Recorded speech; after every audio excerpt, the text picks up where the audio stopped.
Hello everyone, कैसे हैं आप सभी लोग। बहुत अच्छे से होना बहुत जरूरी है आप लोगों का, क्योंकि टियर 2 होने वाला है एसएससी 2023 का, और उसी के बारे में हम लोग बात करेंगे इस वीडियो में कि आपको क्या लर्निंग स्ट्रेटजी रखनी है throughout the preparation for tier 2।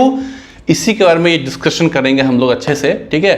Dates की बात करें टियर 2 की, तो फिलहाल कोई डेट्स है नहीं ऑफिशियल। एक्सपेक्ट कर सकते हैं कि अक्टूबर फर्स्ट हाफ में आपका टियर 2 हो सकता है। उसी हिसाब से आप लोग अपनी तैयारी करते रहिए, ठीक है। एक बात और कि ये वीडियो उन लोगों के लिए है जो लोग इंस्पेक्टर बनना चाहते हैं सीजीएल 23 के थ्रू, बाकी लोगों के लिए नहीं है। तो अगर आप नहीं बनना चाहते हैं, this video is not for you. खैर, आगे बढ़ते हैं इस वीडियो में बिना देर किए, चलिए शुरू करते हैं। टियर 2 की तैयारी में सबसे पहली चीज जो आपको ध्यान में रखनी है वो ये कि हर 2 दिन में आपका साइकिल कंप्लीट होना चाहिए। हर 2 दिन में आपके सिलेबस में जितने भी सब्जेक्ट्स हैं, 5 सब्जेक्ट्स हैं, तो 5 सब्जेक्ट्स आपको टच करने हैं हर 2 दिन में। कैसे भी करें, आज मान लीजिए आपने 2 सब्जेक्ट्स कवर कर लिए, कल 1 कर लीजिए मिनिमम, ठीक है। तो हर 2 दिन में आपको 5 सब्जेक्ट्स का कंटेंट आपके दिमाग में जाता रहना चाहिए। ऐसा नहीं होना चाहिए कि 1 हफ्ता लगातार मैथ्स ही पढ़ते जा रहे हैं, 2 हफ्ता लगातार इंग्लिश ही पढ़ते जा रहे हैं। ऐसा नहीं होना चाहिए, मिक्स करके पढ़ना है। हमेशा इस बात का ध्यान रखिएगा। हर कोई आपको इंकरेज करेगा, जैसे मान लीजिए कोई आपको टीचर मिल गए, किसी का कोर्स अच्छा लग गया एक पर्टिकुलर सब्जेक्ट का, और आपका इमोशन जुड़ जाता है उससे, आप उसी को पढ़ते रह जाते हैं और आप खुद का नुकसान कर बैठते हैं। आपका मकसद किसी एक सब्जेक्ट में महारत हासिल करना नहीं है। आपका टारगेट जो है वो है आपका सिलेक्शन, इंस्पेक्टर बनना, और उसके लिए जरूरी है कि सारा सब्जेक्ट्स आपका साइमल्टेनियसली साथ साथ चलते रहना चाहिए। प्रिपरेशन के हर पॉइंट पे ये बात याद रखिएगा कि मैथ्स, इंग्लिश, रीजनिंग, ठीक है, ये सारे सब्जेक्ट्स काफी इंपॉर्टेंट हैं, लेकिन ये आपको डराएंगे नहीं। लेकिन जीके और कंप्यूटर ऐसा सब्जेक्ट है जिसका इंपॉर्टेंस कम है, लेकिन ये दोनों सब्जेक्ट आपको बहुत ज्यादा डराएंगे। हमेशा इस बात का ध्यान रखिएगा। तो इस डर की वजह से आप कोई गलत कदम मत उठा लीजिएगा। फॉर एग्जांपल कि कंप्यूटर पिछले बार टफ आ गया था, लेकिन आपको पता है कि कंप्यूटर का रोल हमारे मेरिट लिस्ट में बिल्कुल नहीं होता है, बस आपको क्वालिफाई करना होता है, काम खत्म। लेकिन उसके लिए भी लोग बड़े बड़े कोर्स लेके ऑलरेडी बैठ चुके हैं। अब वो हर दिन कम से कम 1.5 से 2 घंटा कंप्यूटर पढ़ते हैं, ठीक है। उस सेम बात जीके में भी है। जीके के सिर्फ 25 क्वेश्चन आएंगे 75 नंबर के, उसके लिए लोग परेशान घूम रहे हैं। बिल्कुल वो अपना, उनकी बाकी 4 सब्जेक्ट्स की पढ़ाई इफेक्ट हो चुकी है। मेरा एक सजेशन आपको ये रहेगा कि 5 सब्जेक्ट्स हैं, तो कोई ऐसा सब्जेक्ट आप पिक कर लीजिए जिसमें आप इतना कॉन्फिडेंस डेवलप कर लीजिए, इतना एटलीस्ट उसको पढ़ लीजिए कि आप खुद से ये कह पाए कि इससे कोई क्वेश्चन आएगा तो मेरा छूटेगा नहीं, 99.99% क्लियर है। हाँ, अनलक्की हो जाओ, बिल्कुल ही ऐसा क्वेश्चन आए जो किसी से सॉल्व ना हो पाए, तो अलग बात है। लेकिन एक सब्जेक्ट कम से कम आप ऐसा प्रिपेयर कर लीजिए कि आपको ये कॉन्फिडेंस हो, ठीक है। ये क्या करेगा ना कि कोई ऐसा सब्जेक्ट जो कि आपका बहुत वीक है, उसको कंपेंसेट करने में बहुत हेल्प कर लेगा। जो एजुकेटर होते हैं, सब्जेक्ट वाइज टीचर्स होते हैं, उनके स्ट्रेटेजी की वीडियोस मत देखिए। उनका स्ट्रेटेजी का वीडियोस क्लियरली बायस्ड होता है। हमेशा से मैं देखता आ रहा था, लेकिन इस बार क्लियरली मुझे बोलना जरूरी लगा, ठीक है, क्योंकि उनका अपना कोर्स होता है, तो अपने सब्जेक्ट की तरफ वो इंपॉर्टेंस, इंक्लिनेशन उनका रहेगा ही रहेगा, ठीक है। तो यहाँ पे आपको दिक्कत ना हो, इसलिए पहले ये बात मैंने आपको बता दी। और एक बात और कि टियर 2 पेपर आपका होने वाला है, बीच बीच में आपको बहुत ज्यादा डर लगेगा अचानक, क्या पता नहीं सिलेक्शन होगा कि नहीं। आप बीच बीच में आपको एंग्जाइटी होगा बहुत जोर से ऐसा, ठीक है। तो वहां पे आपको घबराना नहीं है। आपकी रातों की नींद उड़ सकती है, लेकिन खुद पे ज्यादा हार्श मत हो जाइए, रिलैक्स रहिए, ठीक है। हर किसी को ऐसी फीलिंग होती है एग्जामिनेशन से पहले, ठीक है, लेकिन उस वजह से पढ़ाई छोड़ देना, ऐसा होता है एंग्जाइटी ऐसा हो गया कि अब मुझसे पढ़ाई हो ही नहीं पा रही है, कोशिश कर रहा हूं तब भी नहीं हो पा रही है। तो इतना ओवर थिंक मत कीजिए, जो काम मैं बताता जा रहा हूं बस उसको करते जाइएगा। सिंपल सी बात है दोस्तों, टियर 2 का पेपर है, 5 सब्जेक्ट्स हैं, सिलेबस काफी बड़ा है, काफी कुछ कवर करना है आपको, तो 8 से 9 घंटा आपको पढ़ाई करना ही करना पड़ेगा, कोई ऑल्टरनेटिव नहीं है उसका, ठीक है।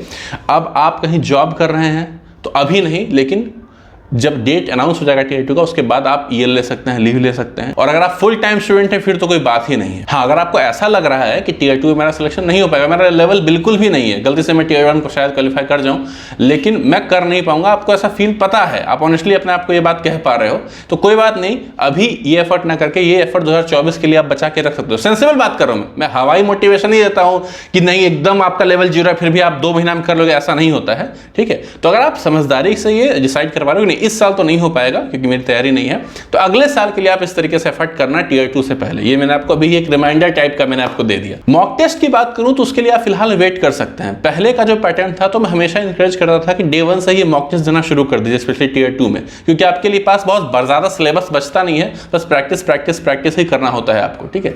तो अब क्या है कि सिलेबस बहुत बढ़ चुका है, तो आपके लिए सिलेबस कवर करना सबसे ज्यादा इंपॉर्टेंट होता है। ठीक है। तो वो कवर करने में आपका काफ़ी ज़्यादा टाइम चला जाएगा पढ़ाई का, मैं समझ रहा हूँ। इसीलिए मैं आपको रिकमेंड कर रहा हूँ कि अभी आप मॉक टेस्ट के पीछे बहुत ज़्यादा परेशान मत होइए। आपका जब डेट अनाउंस हो जाएगा, जब एग्जाम में 1.5-2 महीने बचेंगे, तब आप अच्छे से रिगरसली देना शुरू करना। अभी आप सिलेबस पे फोकस कीजिए कि जितना जल्दी से जल्दी आपका मैक्सिमम सिलेबस कवर हो पाए, ठीक है।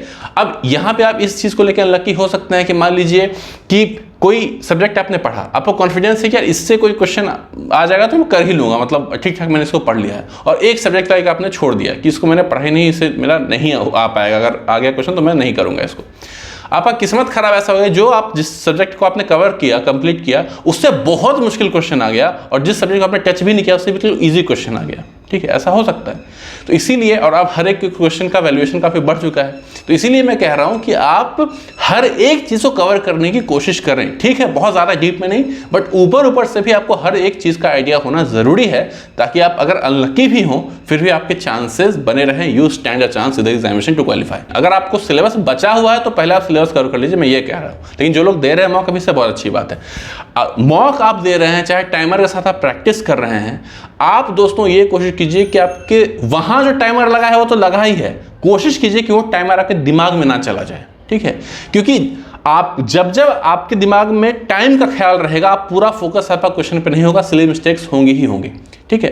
तो आप प्रैक्टिस के साथ अपनी स्पीड बढ़ाने पे ध्यान दीजिए, ठीक है। ऐसा नहीं कि जो मॉक आप दे रहे हैं उसी में आप पूरा स्पीड में करने की कोशिश करें, नहीं, अपनी डिफॉल्ट स्पीड वो बनाइए प्रैक्टिस के साथ, ठीक है।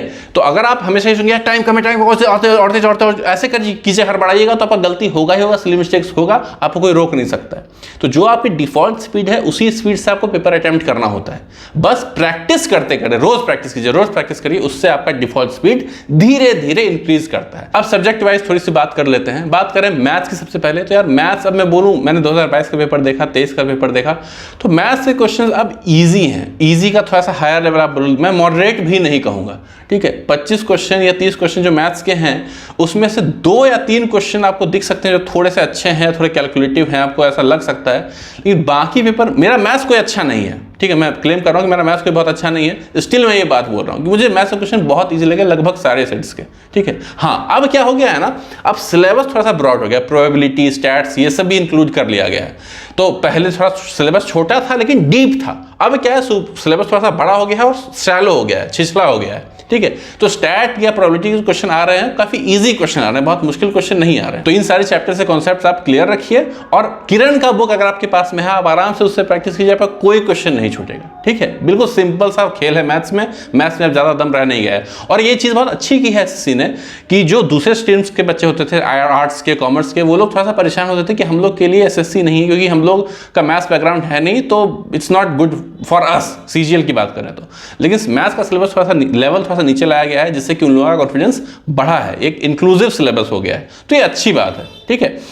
इंग्लिश की बात करें तो इंग्लिश पहले बहुत इजी पूछी जाती थी, अब थोड़ा सा अच्छा लेवल पूछा जा रहा है, तो मैथ्स को थोड़ा सा नीचे लाया गया है, इनको थोड़ा सा ऊपर उठाया गया है, ठीक है।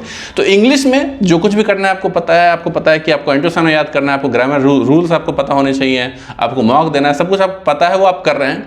एक चीज उसमें ऐड कर दीजिए, मैं 2-3 साल से रट रहा हूं और कोई नहीं करता है ये काम, ठीक है, क्योंकि इस बात को और कोई नहीं बोलता है, बस मैं ही बोलता हूं, क्योंकि मैंने खुद इस पे काम किया है और काफी मुश्किल काम है, उतना सिंपल काम नहीं है, और मैंने इसका असर देखा, इसलिए मैं ही सिर्फ बोलता रहता हूं, बाकी लोगों ने शायद किया नहीं है तो उसका रिकमेंड नहीं करता।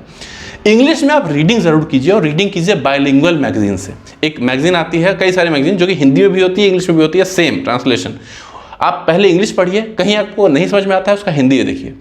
अगर आप ये प्रोसेस 15 दिन भी कर लेते हैं तो आप इतना चेंज खुद में महसूस कीजिएगा, इतना कॉन्फिडेंस आपका बढ़ जाएगा, अंडरस्टैंडिंग इतनी अच्छी डेवलप हो जाएगी आपकी, मैं बता नहीं सकता, और नहीं अगर होगी तो फिर आप मुझे कहिएगा, ठीक है। तो जो भी आप एफर्ट कर रहे हैं उससे एडिशनल ये एफर्ट बस आप शुरू कर दीजिए। अगर आपका इंग्लिश वीक है तो आई कैन गारंटी कि आप बहुत अच्छा मार्क्स स्कोर करोगे इंग्लिश में। जीके की बात करें तो डेली बेसिस पे जीके पढ़िए, ऐसा नहीं कि बहुत ज्यादा अमाउंट में किसी एक दिन पढ़ लिया फिर अगले दिन छोड़ दिया, हर दिन आधा एक घंटा पढ़ते रहिए। और करंट अफेयर्स की बात करें, और सारा सब्जेक्ट पढ़ना है आपको, ऐसा नहीं कोई 1-2 छोड़ दिया आपने, ऐसा नहीं, सारा सब्जेक्ट का आपको आइडिया होना ही होना चाहिए। करंट अफेयर्स की बात करें, करंट अफेयर्स क्वेश्चन देख के मैं इस बार काफी खुश हूं, ठीक है, क्योंकि जो क्वेश्चंस आए पिछले 1 साल, सवा साल तक के ही आए हैं, ठीक है। मतलब कि 2021 लास्ट से लेके 2022 अगर पूरा आपने पढ़ रखा है और थोड़ा बहुत 2023 का स्टार्टिंग, तो आपका 90 to 95% क्वेश्चन जो करंट अफेयर्स का है वो आप सॉल्व कर ले जाओगे। रीजनिंग की बात करें तो रीजनिंग में बहुत बेसिक चीज़ें हैं, कुछ एक सेक्शन है जो कि थोड़ा कॉम्प्लिकेटेड हो जाता है, जैसे कि मिसिंग नंबर्स या फिर सीरीज आपको कंप्लीट करना होता है, वहाँ पे क्या पैटर्न लग रहा है, वहाँ पे आपको अपना एफर्ट करना होता है। ऐसा नहीं किसी एक कोर्स आप ले लेंगे किसी का तो आपका बहुत अच्छा हो जाएगा, आप 100% श्योर शॉट आप सॉल्व कर लोगे, वहाँ पे ऐसा जरूरी नहीं है। वहाँ पे at that point of time आपका दिमाग कैसे काम करता है उससे आपका वो क्वेश्चन सॉल्व होता है। तो इंग्लिश और मैथ्स के लिए तो आप टीचर रख सकते हो, it's no issue, but GK, reasoning और कुछ हद तक कंप्यूटर के लिए भी मैं टीचर रिकमेंड बिल्कुल नहीं करूंगा। ठीक है, बिल्कुल आप खुद से पढ़िए, खुद से आप कर सकते हैं, उसके लिए आपको ज़रूरत नहीं है। और फाइनली कंप्यूटर की बात आ जाती है तो कंप्यूटर एक ऐसे सब्जेक्ट है जो कि आपको बहुत सारा डराने वाला है, मैंने पहले भी कहा। तो उसके लिए आपको सिर्फ आपको क्वालिफाई करना है वो सब्जेक्ट, उतना ही पढ़िए, और जैसे आप कोई कोर्स वगैरह लेंगे तो आपका टाइम उसमें ज़्यादा डिवोट होना शुरू हो जाएगा। ठीक है, तो बिल्कुल आराम से देखिए, मैंने एक बुक भी एक बुक में एक वीडियो लेके आऊँगा जिसमें मैं बुक्स रिकमेंड करूँगा आपको। तो वो एक कंप्यूटर की नॉर्मल सी बुक है, वो आप देख लीजिए, और कुछ वीडियोस आप देख सकते हैं जो कि कुछ लोग बनाएंगे CGL 2023 Tier 2 के लिए, स्पेशली कंप्यूटर के लिए मैराथन टाइप वीडियोज़, वो एक आध वीडियो देख लीजिएगा, काम खत्म है। ठीक है, तो इट्स सिंपल एज दैट। जितना सिंपल तरीके से आप पढ़ाई कीजिएगा उतना ज़्यादा चांस होगा आपका सिलेक्शन का। और एक बात मैंने बार बार बोली है, चाहे आप कितना भी पढ़ लें, कितना भी आपने प्रैक्टिस कर लिया, रिवीजन कर लिया, सब कुछ में आपने पारंगत हासिल कर लिया, लेकिन टेम्परामेंट अगर आपका सही नहीं है, आपका सिलेक्शन नहीं हो पाएगा, और होगा भी तो अच्छे पोस्ट पे नहीं हो पाएगा। ठीक है, और अगर आपने बहुत ज़्यादा नहीं पढ़ा है लेकिन एग्जाम में आप बिल्कुल कूल हो, काम हो, कंपोज हो, टेम्परामेंट लेवल आपका अच्छा है, तो आपका 40% आप कंपटीशन वहीं पे जीत गए, 40 to 50% कंपटीशन। ठीक है, इसीलिए आपका फ्रेम ऑफ माइंड कैसा रहता है, आप कितना ज़्यादा हड़बड़ा जाते हो, परेशान हो जाते हो पेपर देते हो, मॉक देते हो या फिर एग्जामिनेशन हॉल में, ये बहुत मैटर करता है। तो इस पर भी आपको ध्यान देना है, इससे आपको खुद वर्क करना है। ठीक है, और इसमें मैं जो सजेशन आपको देना चाहूँगा वो ये है कि आप मॉक्स ज़्यादा से ज़्यादा दीजिए, और बिल्कुल ये इस फीलिंग के साथ दीजिए कि मैं एग्जामिनेशन दे रहा हूँ बिल्कुल, तो ये डर जो आपका होता है वो आपका निकलना शुरू हो जाएगा। ठीक है, तो बस फिलहाल दोस्तों इतना ही था। आप लोगों ने Tier 1 क्वालिफाई किया, आप लोग कर रहे हैं, आपको कॉन्फिडेंस है, इसलिए आप Tier 2 के लिए प्रिपरेशन कर रहे हैं, तो बहुत ज़्यादा कुछ मुझे बताने की ज़रूरत नहीं है। ठीक है, आप लोग खुद समझदार, मुझे पता है, लेकिन एक स्ट्रक्चर्ड तरीका, एक गाइडेंस की ज़रूरत हर किसी को होती है। मैंने महसूस की है अपने वक्त में कमी। ठीक है, इसलिए मैं आपको रिकमेंड यहाँ पे कर रहा हूँ, गाइड कर रहा हूँ अपने हिसाब से। ठीक है, और किसी भी तरीके की ये इन्फ्लुएंशियल वीडियो नहीं है कि मैं किसी के सपोर्ट में आके या फिर कोई बायस रख के मैंने बता रहा हूँ। जो मुझे फील होता है, जो मुझे पेपर देख के लगा है, अपने एक्सपीरियंस के बेसिस पे 3 अटेम्प्ट्स मैंने भी दिए हैं।